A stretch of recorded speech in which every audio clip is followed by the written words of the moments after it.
الهلالي دائما في الدور الاول هو المتسيد بنتيجه المباراه. الهلال في الدور الاول فاز 13 مره وسجل 41 هدف، في حين فاز النصر في الدور الاول 4 مرات وسجل 26 هدف.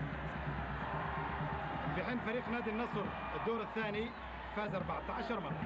محاوله لناحيه اليمين، محاوله، اذا هل يكون الحظ مع فريق النصراوي؟ محاوله ناحيه اليسار، مرور جميل، تسديد، مو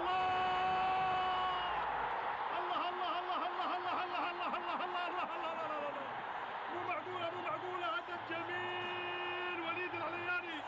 وليد العلياني عمل كل شيء في كرة القدم. لا لا لا لا لا لا, لا. وليد العلياني، شوف الفرحة الجماهيرية، وهدف على عميد لاعب العالم وفرحة لمحمد شريفي.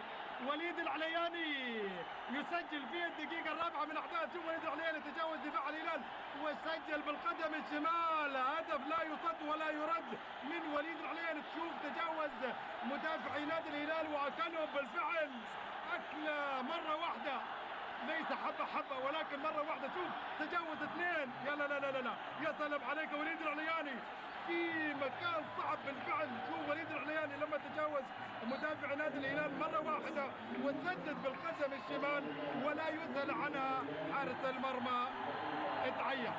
برافو عليك وليد العلياني، هدف جميل اشعل بداية الشوط الثاني. عبد العزيز بالكرة للامام الى ياسر قحطاني، تتخلص من قائد النصر محسن الحاسي، وعالي للهلال. محسن ايضا يخلص، كرة عالية، عبد العزيز جربة بيحاول، ابراهيم شراحيل يتقدم ويلعب كرة امامية لوليد العلياني مع فادي المفرج، وفادي المفرج يخلص كرة لكنها سهلة تصل لوليد العلياني. محاولة الهجمة للنصر الان من الناحية اليمنى مع جيري اريال، العلياني وحيدا بيحاول مع فادي المفرج، بيمر بالفرج وبيمر العلياني، محاولة تسديد، اوه العلياني في الدقيقة الرابعة يصنع الفرق تماما للنصر ويسجل الهدف الاول. وليد العلياني بكرة كانت خطأ في الاصل من دفاع فريق نادي الهلال وبالتحديد من فهد المفرج، يتعلق بكرة يغربل بها 3 من لاعبي فريق نادي الهلال في خط الدفاع ويسدد باليسرى ويسجل على يمين او على يسار محمد الدعيع، وفرحة نصراوية كبيرة. العلياني يتألق تماما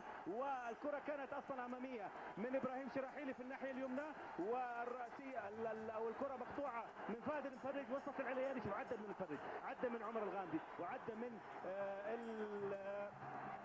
مارسيلو تافاريز، ويبدو ان هناك مشاركه ايضا هلاليه في هذه الكره.